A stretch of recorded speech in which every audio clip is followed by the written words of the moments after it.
right now. We in the zone right now. Put your hands in the air, cause it's on right now. Yeah, we back up in this thing and we coming for the crown. Nick and Kev on the mic. It's about to go down. We in the dome right now. We in the zone right now. Put your hands in the air, cause it's on right now. Yeah, we back up in this thing and we coming for the crown. Nick and Kev on the mic. It's about to go down. As you can tell, last year it was an off year, but we reloaded and now it is our boss year. Seated back there and yeah, we got the badger. Don't forget my shun and don't forget the pass rush. Jameis QB1 dropping down to MT. Ball handed off the Alvin with the quick feet. So when you see the Saints marching, yeah, we gon' trouble you. At the Super Bowl party eating on them double. We in the dome right now. We in the zone right now. Put your hands in the air, cause it's on right now. Yeah, we back up in this thing and we coming for the crown. Nick and Kev on the mic. It's about to go down. We in the dome right now. We in the zone right now. Put your hands in the air, cause it's on right now. Yeah, we back up in this thing and we coming for the crown. Nick and Kev on the mic. It's about to go down. Nick and Kev on the mic. It's about to go down. Nick and Kev on the mic. It's about to go down. Nick and Kev on the mic. It's about to go down. Nick and Kev on the mic. It's about to go down.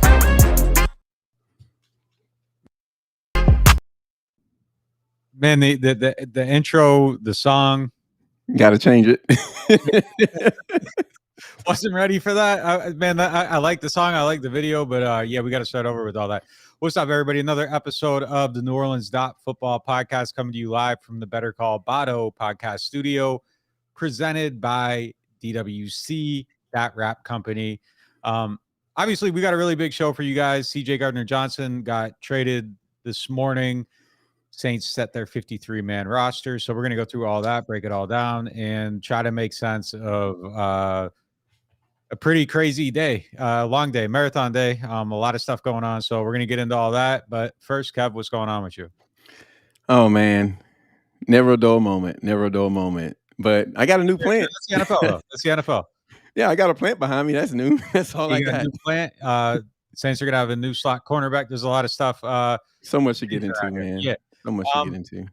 So, yeah, but first, Dat Wrap Company can help grow your business with the most cost-effective form of advertising. They specialize in graphic design, custom and commercial vehicle wraps, wall murals, and storefront signage.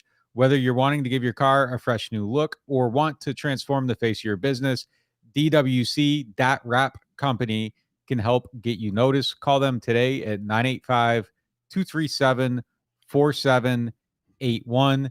And if you need legal help with any of the following: car wrecks, offshore injuries, 18-wheeler collisions, Maritime Jones Act, hurricane and storm claims, you better call Botto at 504-232-4777 or 985-677-1085 for your free consultation and case review. And last but not least, check out our guys, Firehouse Subs, Veterans Boulevard location.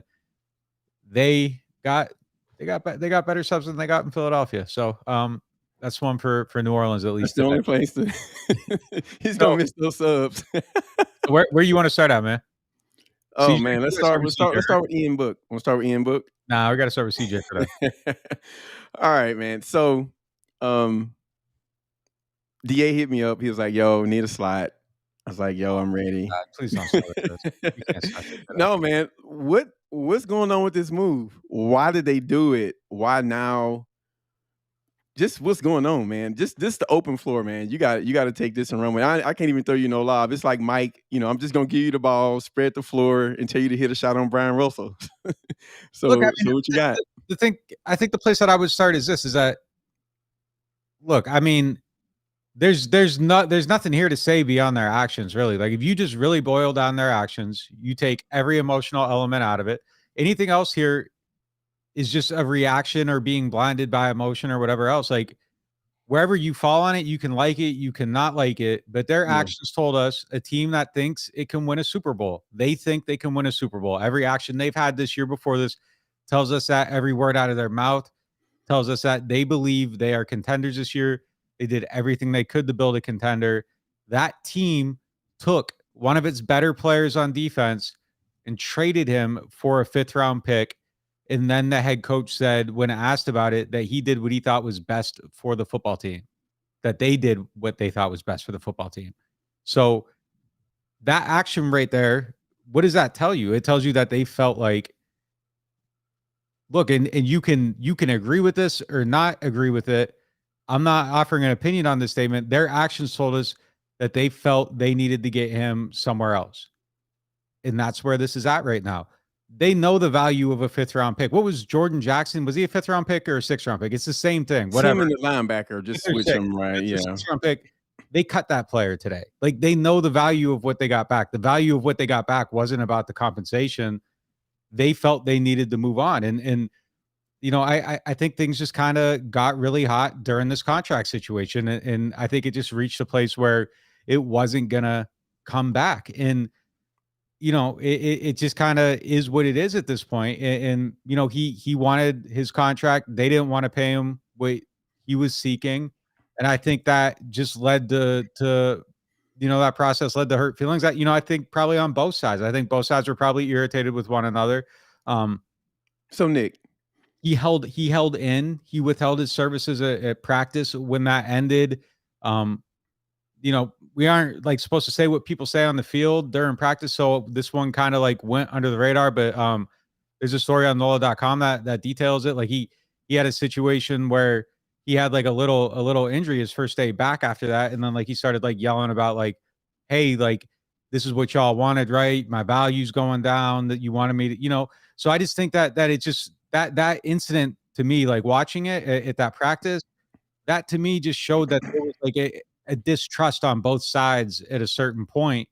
And that can happen in these situations. You know, I keep seeing like everyone saying like, well, if you waited till October, you could have got more. But like, I don't think it was about the compensation. I don't think it was about the package coming back, because if it was, they wouldn't have traded him for what they traded him for. So I think if you just really boil it down to the core elements, like their reason for doing it is very clear. Everybody can agree or disagree with that. But like, if you felt that somehow your culture was somehow going to be put into danger, like you saw, these are the types of moves you see when it happens. Like players get cut, they get let go. They send Jimmy Graham to Seattle because, you know, there's dissension there over a very similar type of situation. So, you know, I think that's just kind of where it's at. And then, you know, from there, do we agree with it? Do we disagree with it? Look, I think if you're like a Super Bowl contending team, like anytime you see a player leave the building, that's not a good thing, like from that standpoint. But I think there's more here. There's stuff that people don't see. And I think that you kind of got to take a step back from your emotions of like a fan favorite, a guy that everybody, you know, really loves, that I think really embrace the city in a way that a lot of people don't. Like, I think there's a lot of genuine stuff there. Yep. If you take a step back from that and look at it, and you kind of say, all right, what's happened? Okay, there's this contract thing. People were upset. There were tweets about, you know, he was mad when DA said that he cramped up at practice, and kind of felt like that was something. And it's just like, you know, when people say, like, every time like we ask about an injured player and it's like nothing, it's you know, whatever, cramps, that's just saying like, okay, it's nothing to worry about. Like, that's all that comment was. But like, yeah, they were at a place that even caused friction. And then there's a tweet about it. And then you have a new head coach trying to build his culture, and you got like a guy at odds with him. I think it just kind of, you know, the circumstance, like if it just kind of reached a place where they felt like they had to trade him, they had to get him out of the building, and wherever you fall on that after that is what it is. But there's really nothing to be said about the why. Like, their actions straight up tell you why, and there's nothing else to really say beyond that. Yeah. So a lot to unpack there. So you started off, you know, talking about the contract situation and how it tilts fan from there. And, you know, feel free to turn this down. Or feel free not to answer this, because look, I mean, you know a lot more than you report on, right? And that's that someone that knows you, that's close to you. I know, you know, a little bit of that, which I don't even know half the stuff you know. But it, you know, did it really start with the contract, or was it something that, you know, it just seems like if it was a contract, like you can work past the contract stuff. Like, all right, you know, we offering you, and you know, I've seen that comment too, and I'm not like saying anything. I've just seen that comment a few times. There's been a lot of comments today, man. There's been a lot. Yeah, that's a whole lot of. I haven't seen half of them. I'm gonna let you know it's a lot. Yeah, I think that things can change once that stuff gets involved. When it becomes time for someone to value you, and you feel that you're not being valued the way that you're supposed to be valued, and you are a passionate person. Like, I think if we can say anything about CJ is that he is a passionate person. He plays with passion. He's, I think he's a guy that just kind of that kind of defines him. And I think he's probably somebody that wants to feel that love back. And whether he should or shouldn't feel that way in this, I can't say that for him. I can't make that commentary for him, but I think this situation pissed him off. Like, I think it kind of pissed him off. Like, he's practicing and then he's not practicing, right? So, I mean, I think that's a fair assumption to make. And I'm trying to like toe a line here because I don't want to say anything unfair to him, about his side. But like, kind of just being an observer, like I observed the situation where it seemed like there was frustration. And yeah, I think a lot of it stemmed from this, Now, were the Saints operating as if they had a player in the final year of his contract and made moves as if they had a player in the final year of his contract? Yeah, they drafted a guy in the second round. Like, that cornerback, you just paid Marshawn Lattimore last year. You just drafted Paulson Adebo last year. Now you draft a guy this year. There's only 3 cornerbacks on the field. So they were operating at, to me, when I saw that situation unfold, like, our first thought, I think, was like, was this about Adebo? And then when we took a step back, it's like, no, it ain't about Adebo. This is a Von Bell, Kenny Vaccaro type situation where, okay, it looked like, man, are they getting ready to make a move here?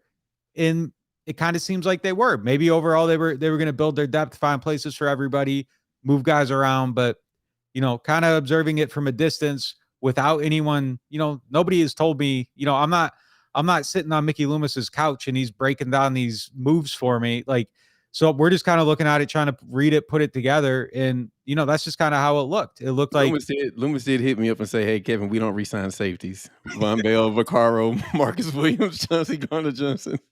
Kind of it. That is kind of an interesting. Yeah. Right there.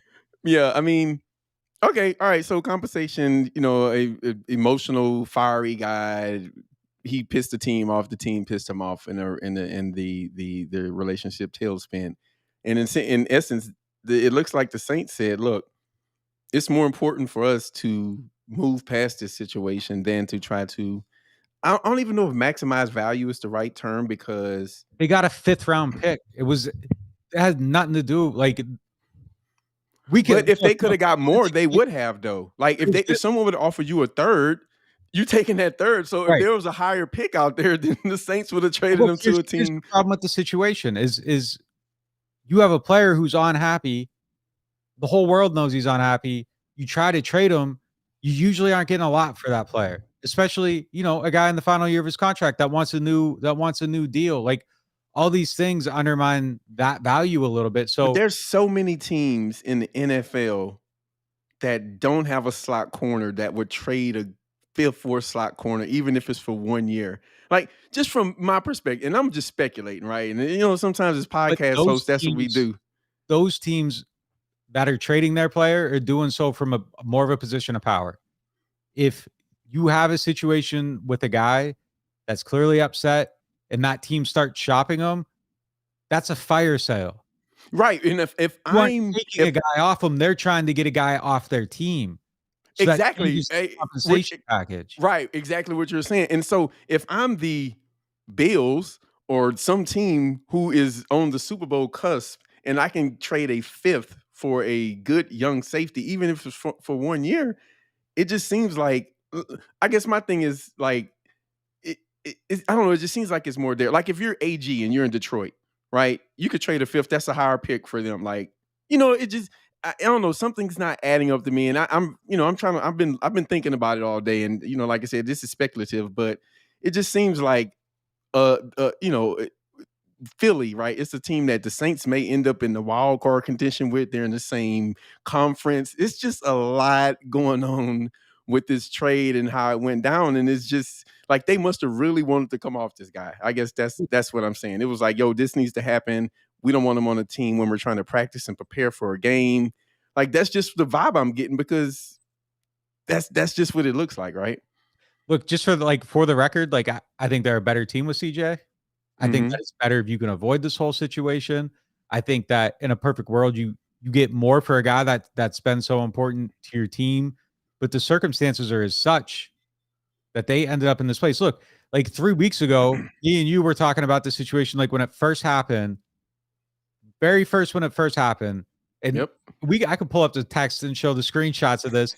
I said we were talking about it, and we're like, man, if this thing like goes sideways and they can't reconcile, because when someone starts holding out or holding in or whatever, you kind of, you look at the doomsday and say, okay, if this doesn't resolve and they got to get this guy out of here, what happens? And I told you, I said, Kevin, if they can get the 4th round pick for him, I was like, bro, that is not enough. I'm gonna just say what I said. I was like, bro, they got to be able to get a 3rd, right. like at least a 3rd, right? Like my thing to you was like, if they got the 4th for him, they get 3 years of a starter, and they can trade a player that has to be moved, and the whole league knows he has to be moved. If you get a 4th for that, I think it's a win, huh? It's a win. It's a win. It's not good compensation for him. Like if in a normal circumstance where you don't have this other situation playing around, you never trade CJ for a 4th. You don't trade him for a 3rd, probably even. Like it's a 2nd or better, I think, for him with none of this stuff going on. But then you bring the stuff into it. So then the question becomes like, all right, well then why doesn't the team deal with it? They got to find a way to deal with it. They gotta get over this. They gotta solve it. And it just seemed like they wanted him off the team, man. Yeah, like they wanted him off the team. Their belief, being close to it, actually knowing what was going on, they felt that wasn't a viable path. And I don't know who's at fault there. I don't know. I don't know exactly what. It's happened. not always a fault to be had. It just sometimes it just is, right? It's not binary. Your fault, my fault. It's just like, all right, you mad at me, I'm mad at you. This ain't gonna work itself out. How you like Philly, right? I mean, that's the only. So, what do you think about him? Right, because I think it was reported that they were all financially. I don't want to get into how much because that's speculative. I don't want to speculate too much. But you think it may have had something to do with, hey, you're a slot corner, and this is how much slot corners will make you the top slot, but you still may not be like the super paid guy. Where if you were safety, and apparently if he goes, he goes to Philly, he plays safety, higher paid position. I don't know. Right. I'm not privy to the negotiations, man. Like I don't know. I don't know how any of that stuff went. Like honestly, I'm not. Yeah, no, that's fair. I just know that he ain't on the team no more. They didn't get close. That's all I know. Like I don't have the numbers. I just don't. I don't know enough there to really say. And again, like I'm trying to be very fair to CJ. Yeah, he deserves it, right? He's a good player, right? I'm not. Yeah, I mean, and that needs to be said. Like CJ was a good player for this team. He made a lot of plays, and in the I don't best want to case, assume like anything about his mentality is my say. Like, yeah, he won his money. It's okay. It's okay for the Saints to want to pay him a certain amount, and for him to want more, and them to not come to agreement. That's okay, right? That's what happens every day when people. Yeah, I've negotiated. Try to get jobs. Yeah, negotiate job salary. Yeah, so and I'm a component of players getting their money because you could break your leg tomorrow and or the kid from Washington, right? Something happens, and it's just you just gotta get your money when you can. So I don't blame CJ at all if you feel like if he's worth something. Here's the other thing, like I don't think it should be, I don't think it should be overlooked that the Saints are in a place right now too where they're establishing a new culture.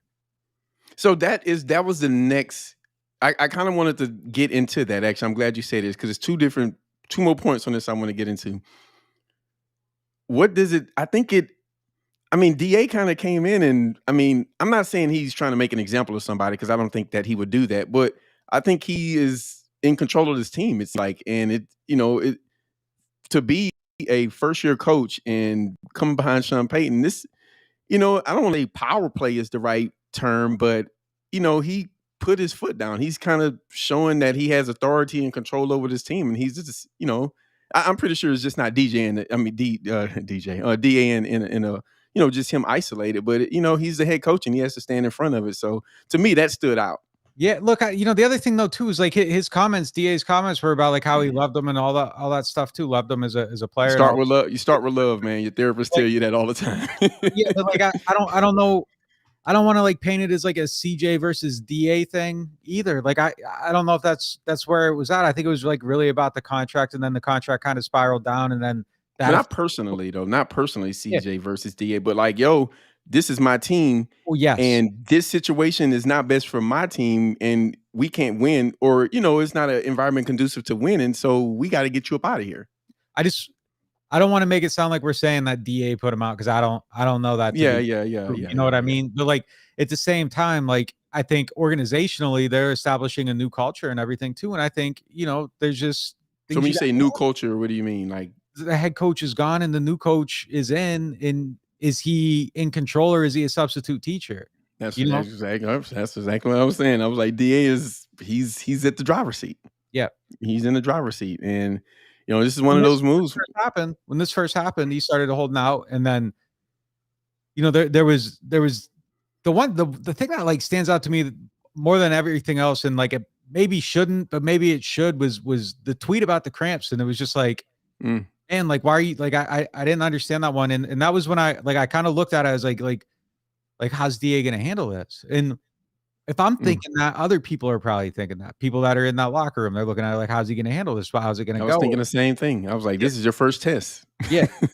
So I mean, I think it was just a lot of stuff happened, but like it's unfortunate, man. It's unfortunate it ended up here. Like it really is, because like Good young player, you developed them. all the players. Like even if you're like, well, Bradley Roby can cover better in the slot, but he can't do this, or this guy can do this in the slot, but he can't do this.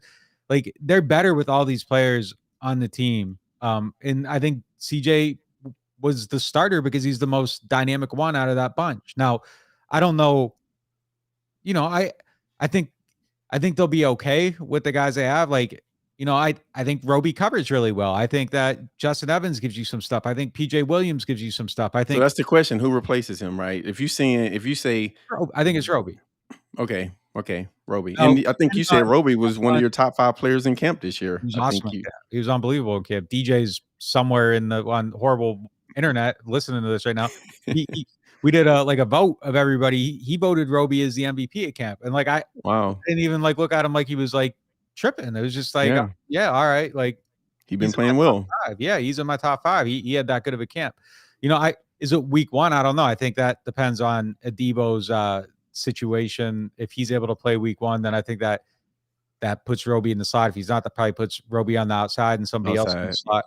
So yeah, but eventually I think it's Roby, and then I think long term the guy I'm looking at is Alontae Taylor. Taylor. Yeah. And it's interesting because like they like guys with safety skills in the slot. We've seen that over and over again. They draft safeties, they play them in the slot. Like they just kind of like that. And then when Taylor got drafted, everyone's like, is he a corner? Is he a safety? Because he has like really good skills that would translate to safety. But I think he comes in with like a higher level coverage skill than your average safety. Yeah, I mean, I think he's a corner. I think he could be an outside corner from just the look of him. He has like safety type traits. So like size or physicality, the drop, the ability to play in space like that, see the two-way go, blitz, tackle. Yeah, right. So you package it together in like a higher level thing, and he gives you, I think, the stuff you like about the safeties that you've put in there, but he gives you way more upside in the coverage area. So I think it's going to be interesting. I think he can be a pretty good player in that spot. Yeah. No, it's definitely interesting. I mean, I guess the way I look at it is, Chauncey's a good player. I mean, that's just what it is. I've been on too many podcasts saying that he is to come up on here when he gets traded and say he's not. I wouldn't do that anyway. But it's tough to hold in, and have this contract dispute when, Justin Evans is a guy they brought in who's a former second rounder who had a good camp, and Bradley Roby's having a top 5 camp, amongst some people in the consensus, and they just drafted a player in the 2nd round, and then PJ is a guy who can play, right? So I can, off the top of my head, I can think of 6 players on this team who's played the slot. Matthews played the slot, Mays played the slot, PJ's played the slot. Alontae Taylor can probably play the slot, and Roby can play the slot. That's 5 players, right? And so just to be, that position, I just think it was tough. I think it was tough. If he was a left tackle or, some other position, a defensive tackle or something where they may have been a little bit more thin, I think that his leverage is a little bit different. But I just think given the position that he played, the depth that they had on this team, I just think that's just how it played out. So, yeah, man, it's crazy because when I saw it, I was working, and my phone, I always have my phone next to me just in case, and I just looked down and it said the Saints trade Gardner-Johnson to Philly, and I didn't even react. I just looked back up and kept working because I wasn't surprised, right? Like I wasn't surprised because like you kind of, you just. I tweeted today. I was like, Nick was kind of like softening me up a little bit on this topic, and then eventually when it happened, I was like, yeah, there it is. Look, I'm not like a big like, oh, we're in the building, we see this, we know more than you. Like, no, like most of the people like that are in my Twitter comments or in the chat here, like they say things that are as intelligent or more intelligent than the people that are around this team every day. So I think you can watch from a distance and be a smart fan, educate yourself, and know exactly the same stuff that we know, like as far as the team analyzing it, watching it, breaking it down. But I think that there were a few things with this situation. If you were there, just observing body language, things people are saying, how they're carrying themselves in the practice. I think there was just some stuff about the scene that made this feel, I don't want to say inevitable, because it felt like it could have been potentially like gone a different way, but it made it definitely seem possible. And Yeah, I think if you were watching it and paying attention and just seeing how everything goes, you're kind of like, all right, like this isn't a surprise. It's something that you've been thinking about as like, okay, this could happen, because as you're watching it, you can just kind of see some things where it's like, all right, this definitely could deteriorate. And I think there's just things out there too, like some of the tweets, social media comments, and that hit a little bit different in a different context where you kind of have the full view of everything. And I think this is just one of the very rare instances where like, where I'm talking to people and it's just like, all right, we have a disconnect. Like we just aren't seeing the same things here. We aren't talking about the same information. So like, we're looking at it a different way. But I mean, it definitely, I'll say this to what you're saying from outside looking in is no way, as someone who is from on the outside and then get bits and pieces of what's going on inside. Like we have, like we're like, it's just not fair. enough. Some of it's rare though. You know what I mean? Like you don't have to be in there talking to Adam Troutman to have an opinion on how Adam Troutman Well, it's plays. not an opinion. It's just you have more information. Yeah, but like way some more information. people in the media act like they got a credential, so that makes them smarter. Like, no, that doesn't make anybody smarter. Like, it's just you're going in there and talking to these guys, but that doesn't mean you're doing anything with the information. Like, they can present the information, you could digest it and have a better opinion than me. Like, and come to a better conclusion than me off the same information. So I don't think standing in the locker room makes you. That's all I'm saying. Like usually, but this is like one time, like where I just kind of think if you're just there watching every day, like it just felt like there was a progression. And even on like one of the podcasts, like we talked about how the temperature was still up a little bit, and it just like felt like things were boiling, and it's just kind of like it just felt like this was a possibility. And sometimes when you're in the building, man, you just see more. That's just how it is, man. It's just you got more information to make a decision based off of. So Chauncey Gardner-Johnson he's an Eagle, and the Saints got a 5th round pick back. And yeah, that's what it is. That's what it is. All right. Let's move on because there's other players on the team. Roster cuts. What was your biggest surprise? What was your biggest surprise? Keeping it a buck. Keeping it a whole book. I know the answer. I think I do. I was surprised that Zach Baum made the team. Me too.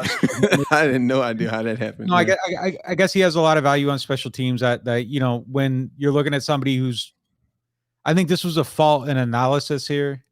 Like when you're looking at somebody that's a 3rd round pick, that's supposed to be a linebacker, they traded up for, he's not materializing as linebacker. Everything he does is going to look like a disappointment. And I think through the prism of that draft pick and everything, it is a disappointment. I think it is a disappointment. Like he hasn't materialized as that. He isn't in the conversation to play linebacker. Like that pick has not worked. So I think when I'm looking at him, like, all right, that didn't work. It's time to cut bait on it, move on. But I think he provides value on special teams. You get that value out of him. If he's better on special teams than other guys, you keep him for that. So, I mean, I think that's why he's there. It's not to be a linebacker. He spoke about him recently, maybe like a week or a week and a half ago in the presser. He spoke highly of him, right? Like it was, he was complimentary of him. And D is a relatively straight shooter. So it made me kind of think like, all right, well, maybe he's doing a little bit better than I thought, but I didn't put him on the team.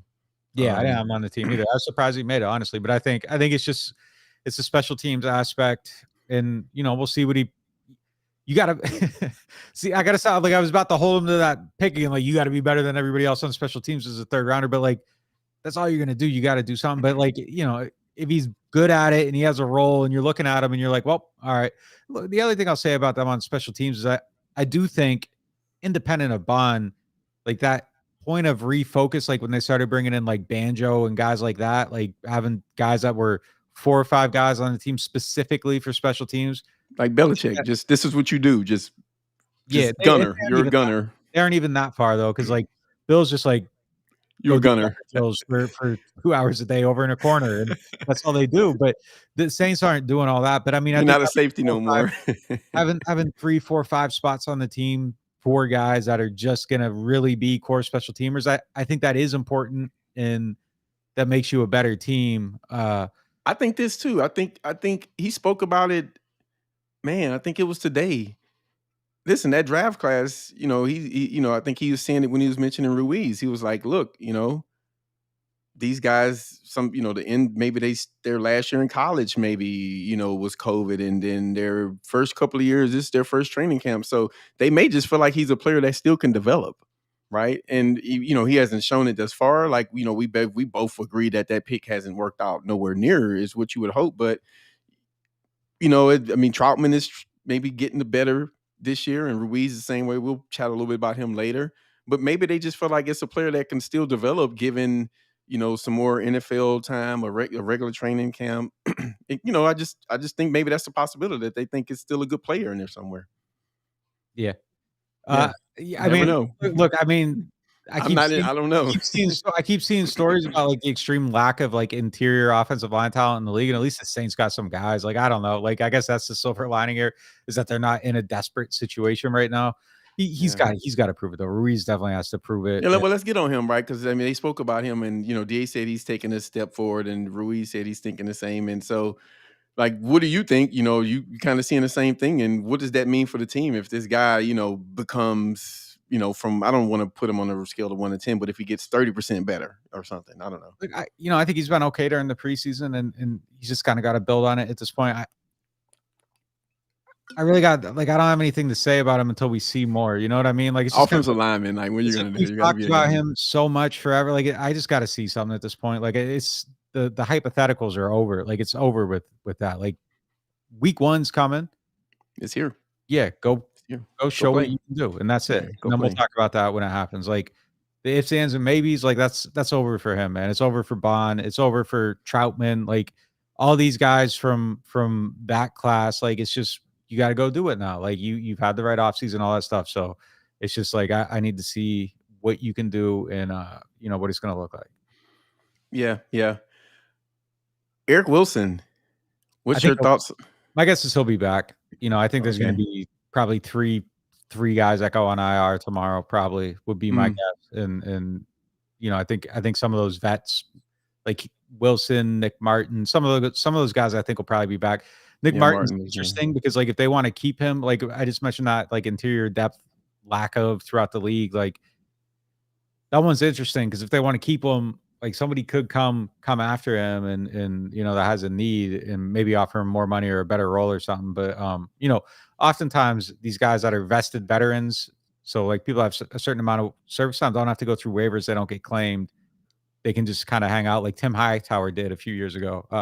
So those guys will often kind of be off to the side. So then when Trevor Penning goes on IR, they can bring this guy comes back and takes his place on the roster. Isn't there something if they're not on the roster on the first week of the season, then that affects like how they are paid or something? Some salary, amount of guarantees and all that. But for IR too, also, like if you go on IR before the cut down, you don't make that first 53, you're done for the year. So Albert Huggins on IR today, done for the year.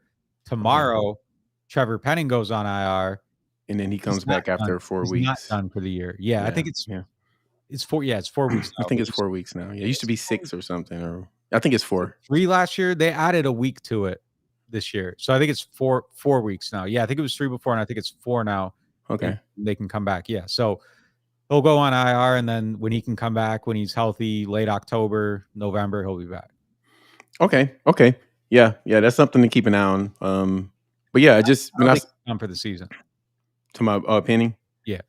Just I don't think we've spoken about that since he's got hurt. Just any thoughts on the timetable return? I think it's a big deal in the sense not so much for the Saints that he can't play, because I think that was a possibility anyhow. I think maybe he was trending towards the direction of being on the field. Mm-hmm. It seemed like he was on a like upward trajectory. Maybe it wasn't going to be week 1, but it felt like it was going to be soonish, like October 1st or something He like was that. going to get some 6 O-line packages though, man. It seemed like he was rapidly getting better, like picking stuff up, applying it, getting better. It just felt like he was headed towards playing time. I think where it hurts is that he's not on the field practicing, doing this stuff, improving his technique.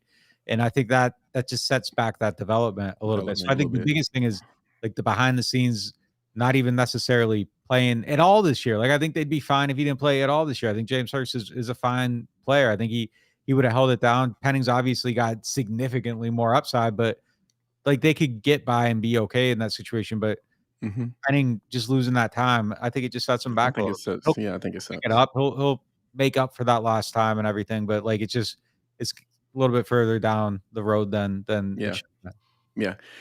I'll be honest, and this is a really selfish thing, but man, he's just fun to watch. Like he's just a fun dude. Like I'm not one of them guys that like just stare at offensive linemen all day. Just I see a lot of offensive linemen because I like watching defensive linemen more than any position on the field. But Penning is just like he's like one of the few offensive linemen where you like I can watch a whole game of him just playing offensive lineman.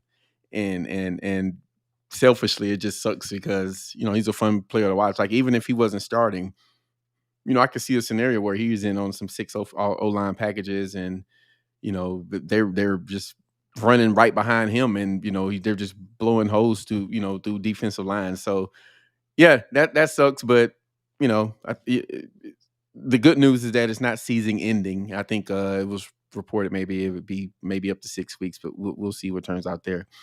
Some of the other guys that didn't make it, Sewell was someone who kind of flashed at times, and it was, I kind of flirted with. I think we had a conversation about flirting with putting him on the roster.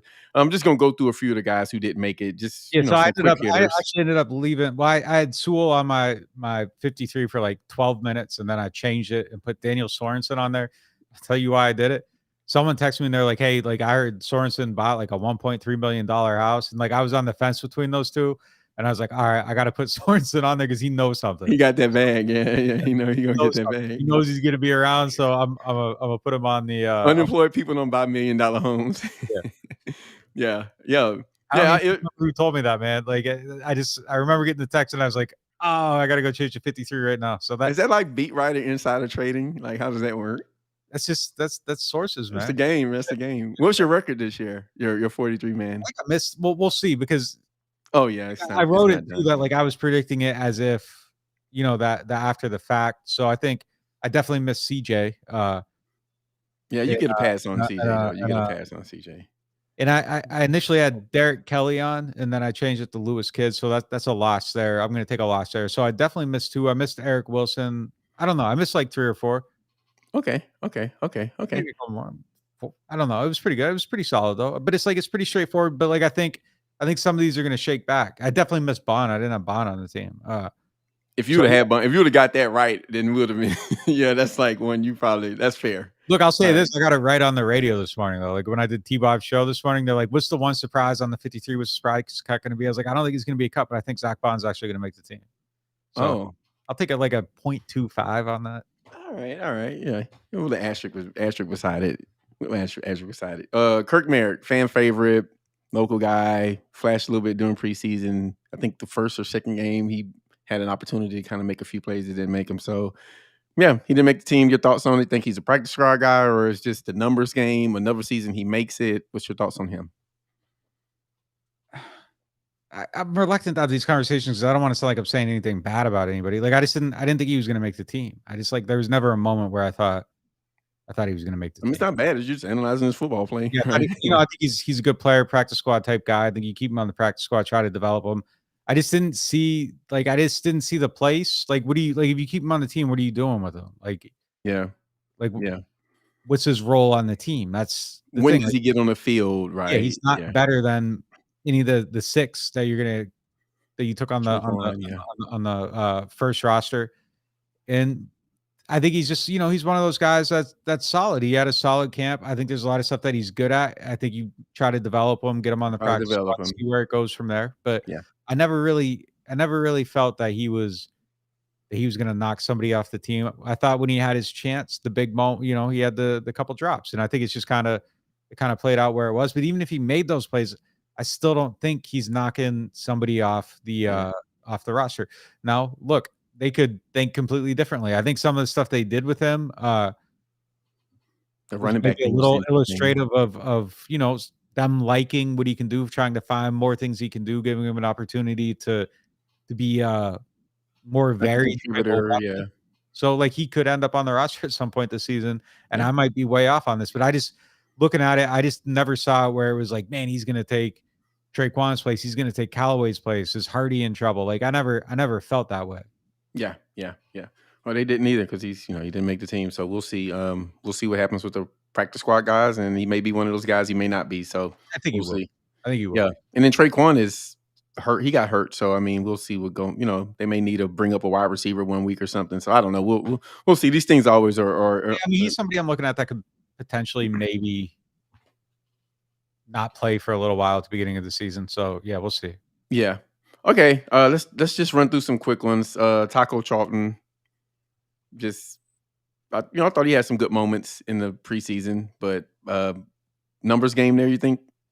I mean, yeah, no, but he's a vested vet, so like that's always a Bring him back. potential of bringing somebody back. When they put somebody somewhere else. But like my thing with Taco is they've talked a lot about how you got to be able to play the run to rush the passer here. Yeah, there we go. That's fair. I didn't see that run defense. So I mean, that's just kind of now. Like, Yeah. do they want him on the team for numbers? Maybe, I don't know, but like I think I would kind of be surprised a little bit if he ended up back here. I just kind of feel like Didn't there's work just out. there's Didn't just work out. aspects of that run defense that I think you gotta do to get snaps. So even if he's on the team, I think it's gonna be hard for him to find. Would be hard for him to find snaps. Yeah, that's fair. Kroll. Good player, upside, practice squad probably. Okay, yeah. He was someone that I kind of thought it would be hard for them to put him on the team, but Yeah, I mean, if they had like traded Nick Van Ed or something, maybe. But yeah, I didn't see that spot. no, Like, I'm I with you. think I'm he with needs you. that blocker. So, and without, I think Troutman and Van Ed are really your only proven blockers. Maybe Taysom. My biggest disappointment of the offseason is we know nothing more about Taysom than we knew coming into it as a tight end, because he just didn't play much. I just think that it's tough, man. He's always hurt, right? And I'm blaming him. Like, you play football, you get hurt, right? It's a physical game, but it's just hard to. Yeah, he just stays hurt, right? And he's on the other side of 30, and it's just one of those things where you wonder if he's ever going to be able to stay on the field. And he's a player a player that I think they could use, right? I think they could use, and so yeah, it's unfortunate. Bostic, we don't even have to get too much into that. I thought, I think we spoke about it. He could be back. Yeah, that's what we said a couple of pods ago. I think, or maybe it was a member pod where we basically said like, hey, he's someone who bring him in. He knows the defense. So there comes a situation where you need someone to come in a week, or you're short some linebackers, and that's an option. Yeah, I feel like either him or Wilson will definitely be back. If not both, at least one. Yeah.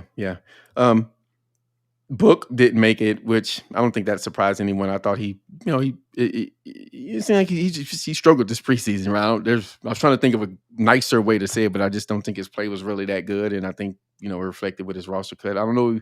They may bring him back. They may not. But it seems like if there's some injury, then you think that Taysom would be the third quarterback? Yep. Okay. All right. Yeah. I mean, nothing else. I mean, I've been looking, I looked at the roster so many times, and I was trying to find. Straightforward. Yeah, no, it was a pretty straightforward roster overall. There wasn't a lot to say about like this is what, like, it kind of is the roster you expected, except for Zach Bond and a couple of other things. But I think those couple other things get corrected. Yeah, it was no surprise. Yeah, 48 hours. Yeah.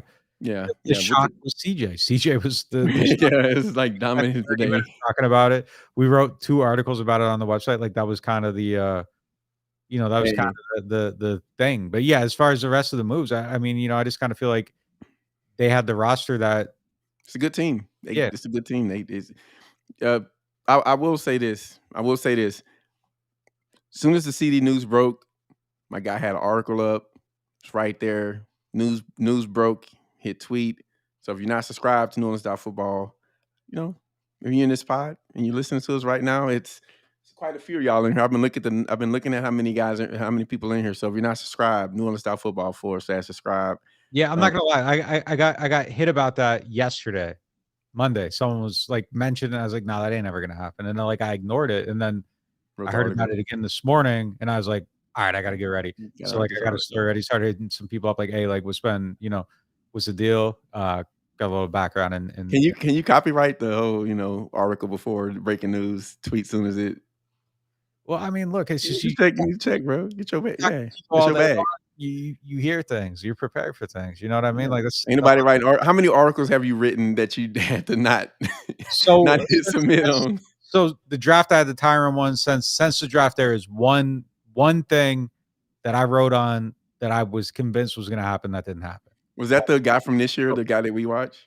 No, no. This was Okay, somebody I okay. thought they were gonna sign during training camp, and, like, it just Okay. never materialized. So there's one, like no, like, everybody always is like, "How many things you prepared for?" Like, no, I prepared for, like, something very specific. Like, I'm not Yeah. sitting at home, like, writing articles on, like, random, you know, linebackers on other teams All because the linebackers may be a free how agent. it goes is you hear stuff. Like, if you're working a beat, you're gonna hear stuff. Like, that's just kinda how it goes, and then certain Yeah, that things reach makes a certain sense. point of credibility, and it's like, "Alright, this is actually gonna happen."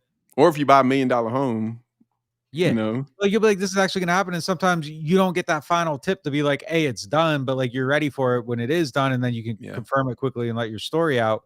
So, I Yeah. mean, that's just kinda that's how these things go, but, yeah, no, I'm not there was one thing since like, I was like, I obviously, like, was very sure Tyron was gonna sign during the draft, but since then, Yeah. yeah, there was one thing we we got a story ready, it got edited, we were ready to go, and then, like, the Boom. next day, it was like, "Yeah, that ain't happening no more." So, That ain't fine.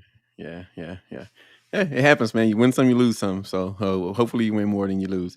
Let's just get into some of the someone said Nick's got a Sue article on his hard drive. I do not have an article on Sue on my hard drive. It was not Sue. Yeah, it's not Sue. It's not Sue. I may or may not have been asked to watch a certain NFL draft prospect that nothing worked out on before, but yeah, that's happens, man. I still talk to people about the whole Davenport thing, like to this day. Like when I like tell people about NewOrleans.Football, I was like, yeah, this is how we rolling over here. Like it's like you get it, and then it's like here, go be informed about it. So yeah, it's fun, man. Some other things just circling around the team. Pete Werner, what is it? What is he looking like? Is he, you think it's possibility that he plays, the first week of the season, Yeah, I or think you it's think he may be possible. our He's been guy? out of practice, so we'll see. It's been walkthrough, so it's kinda hard to know, like, who's actually healthy, who's not. But yeah, he's been around. He's been visible. So I think week one's how far away? Like, I think there's a Week probably and a half, week and probably a a half pretty from now. decent chance that he plays. Mike, Mike, Mike, No, Mike. don't know. I don't think it's a major injury. I know it's not a major injury. He was at Demario Davis's Devoted Dreamers 7-on-7 tryout. Shout out to Demario for like Shout out to look, Demario. straight up. I thought this was like going back to CD. Like I think the best thing he did was like he did a lot of stuff. Like he really cared about people, man. Like when you saw him around, like he really cared about people, and like that's the thing that stands out to me. Like signing autographs when everybody else is like walking by, really caring, Yeah, making sure everybody gets a selfie, like all this. Like he really cared about people. He did the 7-on-7 thing too, and like that's yeah, a true commitment. At time, you got to keep showing up. You got to be there to coach. You got to be there at the practices. You got to be there at the games. Like it's not like I'm doing this and I'm out. Demario does it, CD did it. Like shout out to those guys because like that stuff, you're really putting in it, effort and like it stands out to me. And it one of the best matters. stories we did on NewOrleans.Football, That's right. I still feel like I don't know a lot about like CD the person. Like he's, but like this, I went out there one time, I covered it, I talked to people that that he was close with, and just kind of really saw the portrait of the man like that really cares about these kids. And I thought that was one of the coolest things he did. But shout out to Yeah, Demario, he's doing the same thing. And Demario's work off the field speaks for itself, like just a true, bro. genuine, caring human being. But Mike, anyways, back to the point. Mike was at his thing this weekend, walking around, walked fine. You know what I mean? Like, so if you Yeah. the hamstrings, like he's not dragging the leg or anything like that. So that's good progress. I don't think it's a significant situation, but we're gonna see. We're gonna see how it plays out. Okay. Okay. Yeah, I think they got a few more practices this week, and then they're going to be getting into Atlanta. And so, just high level, anything you're looking like, what are the things going forward now that the rosters have been set well, not set because we know there's corresponding moves. There's a lot of different things that goes on after the initial 53. It's kind of like 53-man roster round one, it feels like. And, with the Saints, it could end up being 53 rounds. But, yeah, just going for, they got the Falcons not this weekend, but the weekend after this. What are you looking for from the team? Like, what are you expecting going forward as the season gets close? Healthy, over the next couple of weeks. Yeah. I'm not like deep into my Atlanta thoughts. Like I'm, trying to get my feet back under me after the CD thing and the 53-man roster. That's kind of where everything's been heading. So like, we'll start shifting towards Atlanta pretty quick here. Not to like sound like a coach, but like that's just kind of like where. No, you do sound like a coach, bro. Yeah. I'm gonna let the players get their bodies back, and we're gonna be less physical and more mental. I'm like, DA, get out of here, bro. That's kind of where it's at right now, though. Like I honestly haven't even thought about week one. Like it's crazy to me that like week one's here, and then it's like week two's gonna be there, and football's here, man. NOF's about to go crazy for that home opener. I ain't gonna tell you what we're doing yet, but it's about to be crazy. You gonna tell me, or you're gonna tell the people? Not telling the people. It's about to be crazy for that home opener. But we'll have more on that later. Yeah, I just want to see who's healthy. Like Adebo, really, I'm looking for Adebo. I'm looking for Adebo, I think, more than anybody else at this point, because I think that's the one that kind of affects things the most. So, like, if Mike can't play week one, it's a letdown. I think definite letdown. But I think Adebo's like kind of, and I'm not saying Adebo's a better player than Mike. I'm just saying that I think like after losing Chauncey, and then if you don't have Adebo week one, you're into that depth, 2 layers at that day point. One. Yeah, day one. I think that's kind of the one thing I'm looking for more than anything else. Yeah. Okay. Yeah, mine is kind of the same. That it's just who's going to be healthy. That's what it's really about. And like I said, DA alluded to it today. He said, hey, we're going to dial back some of the physicality, let these guys get their bodies back, and then kind of focus more on the mental and start preparing for Atlanta. So we'll see, man. But crazy day in Saints land. Never a dull moment for this team. It makes being able to, it makes me feel super lucky to be able to come on here and just talk about, because you could just be a boring team, right? Like this team is just, it's fun to cover. It's fun to talk about it. I mean, it's fun to talk about, the Saints. And yeah, if you guys enjoy what we do, it's a lot more. It's a lot more content. In fact, there's a lot more content if you're subscribed to NewOrleans.Football. So please go and do it. I promise you that you'll not be disappointed. And I can definitely double promise you that when you see what we got planned, just for what we're doing, I got a flower. So, we definitely trying to step stuff up, when you're bringing flowers into the conversation. So support us. We appreciate it. We need it. And we can't do it without you guys. So you guys be good. You guys all have a safe week. Thank you guys for listening. We'll see you next week. We out.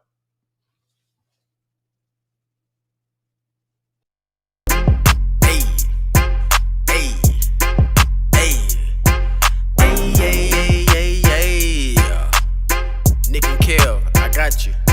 We in the dome right now, we in the zone right now. Put your hands in the air, cause it's on right now. Yeah, we back up in this thing and we coming for the crown. Nick and Kev on the mic. It's about to go down. We in the dome right now, we in the zone right now. Put your hands in the air, cause it's on right now. Yeah, we back up in this thing and we coming for the crown. Nick and Kev on the mic. It's about to go down.